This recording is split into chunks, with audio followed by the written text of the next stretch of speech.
Good afternoon, my name is Jan. I'm professor in Ghent University in Belgium, and I have been carrying out research in Tigray since almost 30 years now. That means since 1994. We have been going to Tigray for building up Tigray after the civil war. We did every effort to work, everything in order to work, in order to help the farmers in Tigray to fill the basket with food. When I came there the first time in Tigray, people were eating 2 times a day because it was still very poor. Gradually, Tigray was climbing out of misery at least. The country is still poor, but the country was improving and people were eating 3 times a day.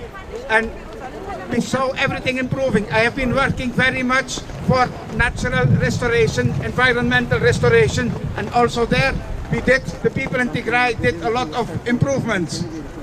And then this bad war came, and all of a sudden our friends couldn't telephone us anymore. And then after some time we managed to get some contacts and people talking to their friends, and the message came out. And we hear very bad stories about massacres. We hear stories about girls and women being raped. The father of one of my best friends, he was an old man. He was not killed, but the soldiers came. The soldiers came to his house and they kicked him. And it is ongoing and ongoing. My last telephone call to Mekele was on 27th of June. And people were so happy. Things were going to improve. That was the general feeling. But then now we see that people are starving. Tigray is cut off from the world.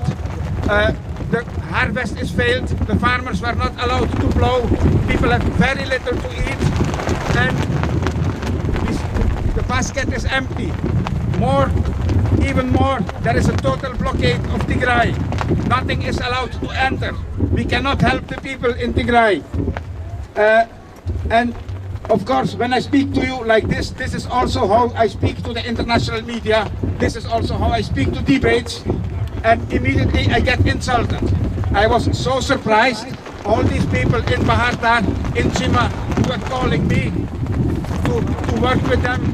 As soon as the war started in Tigray, they started insulting. And I became hyena, I became juntas, I became baboon, I became gorilla, I became cancer. And all of you have heard the same things from people whom you believed that they were fair to you. And then of course they say TPLF. And again TPLF. I have never been part of that party. I've written critical articles like many of you who are here. In my understanding, the big mistake was in '91. To keep the empire, to continue building the empire. And when I went the first time to Tigray in '94, the farmers were complaining. Our leaders are going to Addis. We cannot control them anymore. Our leaders should stay with us to help develop Tigray. And I think there has been a lot of naivety thinking that by working and helping everybody, they would be fair to Tigray. And this has not happened. Anyway, this is where we are. I have been asked for 5 minutes. If you ask my students, they will say that I'm very talkative. So somehow you need to stop me, of course. Of course, now we are here. We are having millions and millions of suffering. The world is letting Tigray down.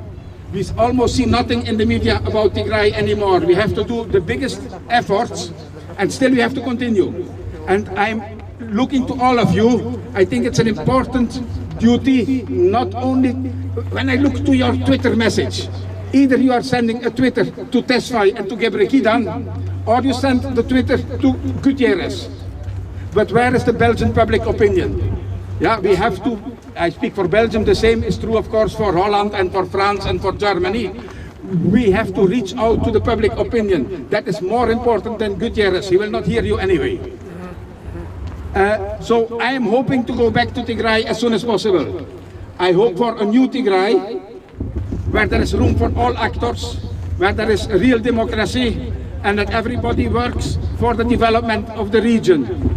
You know that we are continuing to research about Tigray.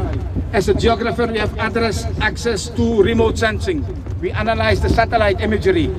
And what we see is that still Tigray continues to be regreening. It's not greening like it was doing before. People are cutting trees and forests, but not that much. And there is really a social control. And let me tell you a story about one exclosure. That's a small forest near Hager Silam. You know, I am Modi Tembian, so my cases are around Hager Silam. And there is a small forest, it's called Chelako. And in Chelako, the people say we are so happy that we have that forest, because when the Eritrean soldiers came, when the Ethiopian soldiers came, they moved out of Hager Silam and they went into that forest. It's called Chelako. And even 3 women have given birth in that forest. So we are so happy that nobody touches the trees, and we will continue protecting the trees. So that's just a small example to talk about resilience, because that's what we need for the moment. I think everybody is so afraid for our people. We are so afraid for our people, but at the same time, we see them resisting. We see them growing. We see also the farming communities taking their own fate in their own hands, because administrators have gone. They have to manage their land by themselves. So that's called resilience, and we count a lot on that. So I think, let me conclude with this, and let me wish that very soon we can all join and travel back to Tigray to work for the development of Tigray. Thank you.